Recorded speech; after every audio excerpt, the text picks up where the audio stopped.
We are going to be bringing you our top 5 ball pythons that we think were the very best at the Schaumburg show of 2024 this year. With that being said, apparently I cannot math very well because there are going to be more than 5 on this list. So without wasting any more time, let's go ahead and get right on to number 5.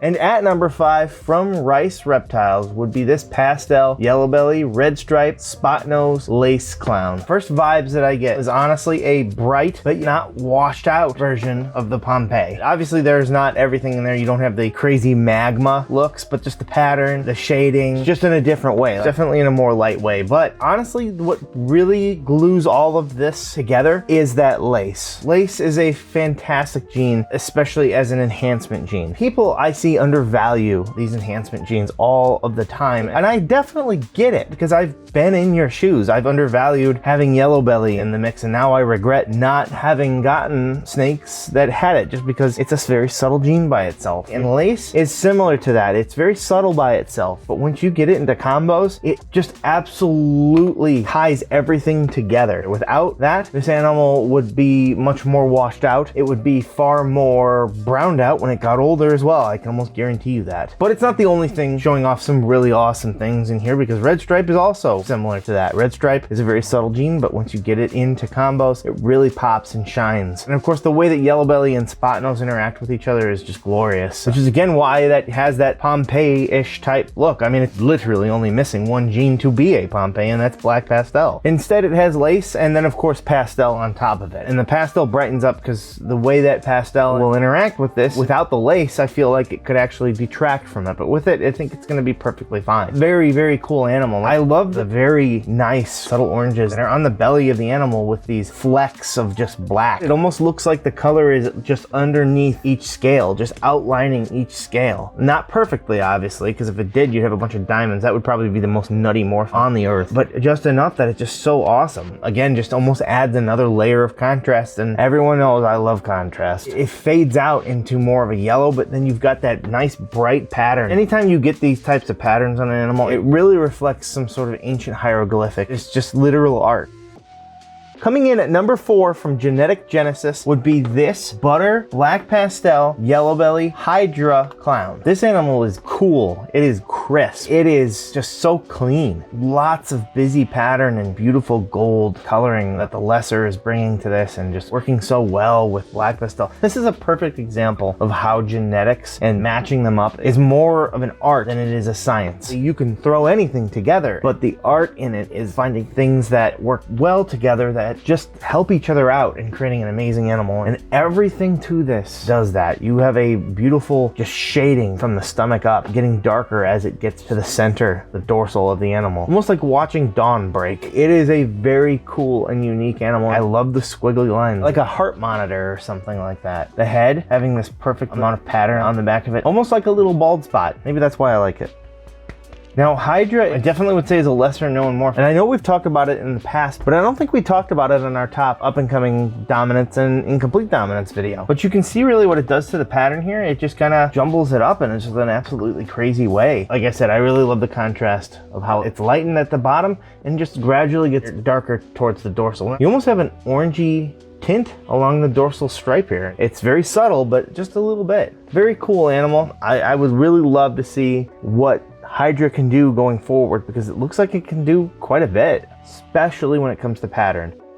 Coming in at number 3 from Bob's Balls would be this pastel VPI Xanthic Desert Ghost. This animal is just screaming in contrast. Sometimes it's funny how you can get contrast by taking away color, and that is what this has done, because you don't get these kinds of whites by accident, and you don't get the dark blacks. Now, I know there's some fading in between the blacks, but it's almost like a perfect amount of it too. If we take a look here, because it is jet black where it's jet black, and it is pure white on the pattern of the animal that is white. Then you have this shading that's surrounded by dark jet black. You don't see too many of these like this. Obviously, we have shown off a Xanthic Desert Ghost clowns in the past, and the white isn't just a normal white. It's like a very clean, crisp, creamy white. Like I said, the contrast of stark white to jet black, and then like almost like a combination of it. Like it is a little bit more dirty. You have perfectly clean versions of both black and white, and then you've got the contrast of this kind of blending. Not just the colors, but the contrast of of the contrast. Does that make sense? Probably not. Either way, the shaded versus the absolute clean. It's like artwork looking at something like this. And Bob has been around for a long time. One of the coolest, most approachable guys that is just full of passion for this hobby that you'll ever meet. Like I said, the only thing that I think this would be missing would be that clown. But sometimes seeing things without the clown, just to see how cool the animal is, the frosted head, that is pretty sweet too.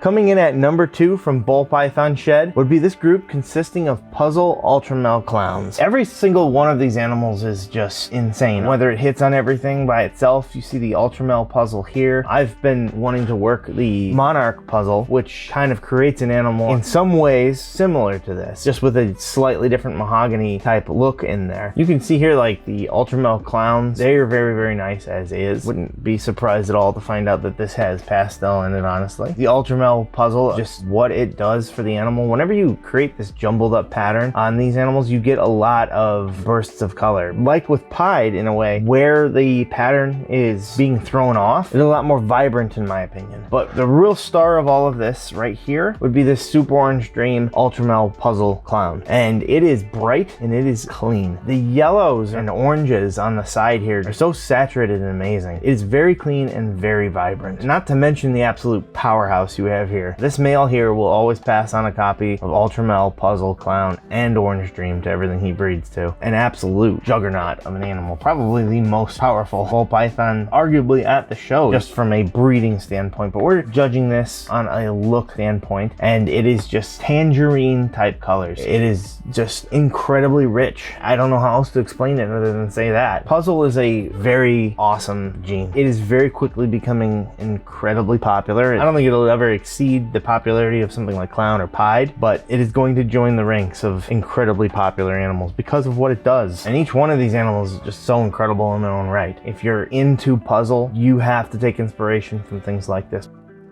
Before we get to our top pick, I wanted to go over some honorable mentions, and there are quite a few of them. Starting out from Spartan Pythons would be this banana red stripe Gotham, or Batman, however you'd like to say it. I love banana clowns and I love Batman, so why not combine them and add the red stripe? I think it was a girl, has a good amount of size to her, and this is what she looks like. Very clean, bright, crisp yellow sides, very beautiful oranges that are vibrant, that run through almost like a bloodstream through the top dorsal pattern and sprinkle themselves in on a lot of the dots that so famously come in on the sides of a lot of the Batmans. But surrounding all that is this beautiful lavender. It is hard to make a list like this and to say that this is only an honorable mention because it is amazing. Animals like this are part of what got me into ball pythons. What else can I say? It really speaks for itself. Moving on from Brad Boas would be this GHI Black Pastel Wookiee Clown. Now sadly, this animal was in shed, but even in shed, it is very, very cool. Almost kind of reminds me of the Kraken. And well, if you haven't seen what the Kraken is, you should definitely take a look at that. But the only thing that it's really missing here is the yellow belly. Again, it's a shame that this animal is in shed, but it still looks this awesome and it still has a lot going for it. Like our result from number 2, this animal is also from Ball Python Shed, and that would be this redhead black pastel yellow belly clown. Just look how awesome this is. It's very black along the back, but almost like a burnt black. And then you have the cindery type ashes kind of just rising up from the belly of the animal, which the sides themselves are a little almost misleading because they have a lot of whites just jumping up. So there's a lot of contrast there because you have these whites, you have a lot of granulation in them because they are a pretty contrasted creamy white, but each scale has just a very slight sliver of black in there, almost like a GHI type shadowing. The back of the animal is just very dark, and you've got these just nutty orange Halloween type colors to it. This is a really sharp looking animal, and a lot of that is because, again, another subtle gene, redhead. Redhead is incredibly subtle, but you'll notice any combos with redhead are pretty pricey. It's pretty unique in what it can do for your animal. Look at these sides. I don't see anything doing just that level of Halloween colors. That's all I can keep going back to. My brain is stuck in a loop. This is the official animal of Halloween. Our next honorable mention would be this sunset clown. You don't see these in person all that much. They are very unique. The oranges on these can be described as nothing short of burnt. burnt type color, just exuding from the bottom. It is like looking at the actual sun, which is, I guess, what they get their name from. Lots of just beautiful yellows and oranges that blend together perfectly, and these rusty red tones on them. I really like what it does for the head, just completely wipes it out. And the sunset clowns seem to brighten up a bit too, which is the only thing people can really say is a knock on sunset, is that they seem to brown out from time to time. But there's a lot of genes that you can add into sunset that make them look incredible, and that is the whole point of doing a lot of what we do in breeding, is creating these types of animals and solving certain issues in animals and keeping them in a beautiful, vibrant color. But sunset clown is just the base of where you can go with this project. It is a 2-gene recessive combo that has a lot more that you can do with it. And our last honorable mention from Amos Reptiles would be this Super Hurricane Hypo Rainbow. I can't recall if I've seen a rainbow at the shows, and a rainbow is very much in the family of albino. There's candy or toffee and lavender albino. But in my opinion, of the OG albinos bringing in those lavender type colors, I think that rainbow, in my opinion, is the best one. It seems to bring in the most contrast of color and the most lavenders. Lavender albino doesn't seem to hold it quite like this, but these are rare animals. The fact that it is a Super Hurricane and hypo as well just does absolute wonders. This is a breeder, the female breeder at that, and it is full size, and this is what it looks like. Absolutely stunning. I can only imagine what it looked like when it was a baby. It almost has like these little hearts on it too. Look at this. Here. There's some over on this side too. It has literally hearts instead of alien heads. It is insanely awesome.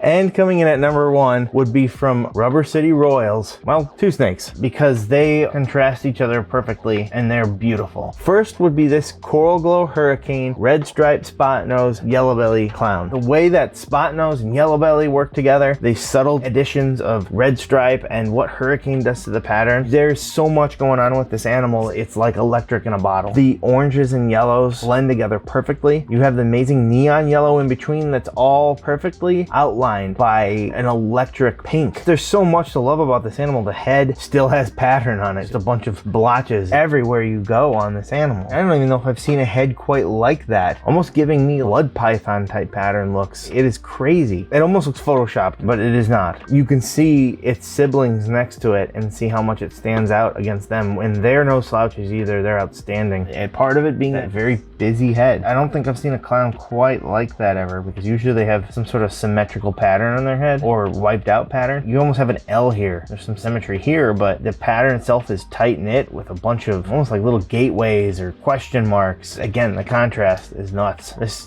deep orange, a very nice pinkish lavender, and this neon yellows. And in complete stark contrast to the other animal, this Fire Red Stripe Spot Nose Yellow Belly Probable Hurricane Clown. I love these magma shadow type looks to these animals. It's almost like it's both dark and light at the same time. It's like it caught it like right in the perfect in-between period of it. Obviously it's more light, I'd say, but just flirting and holding back this just overtaking darkness of this magma just erupting from it. I love what granulation does on the animal, and when you have such a clean body, this nice creamy yellow, but when you get to the pattern, it's just completely exploded and it's granulated and dirty. So you have a contrast not of only color here, but of pattern. There's nothing dirtying that animal up where the yellows are, where it's clean. But then when you get to the pattern, it's an amalgamation of oranges, blacks, whites a little bit sprinkled in there, and yellows. It's very granulated, very controlled chaos, almost like a very dirty type pattern. So not only you have a color variance here, but you also have a contrast of pattern. It really calls attention to this amazing animal, which is precisely why I had to give them the number 1 spot.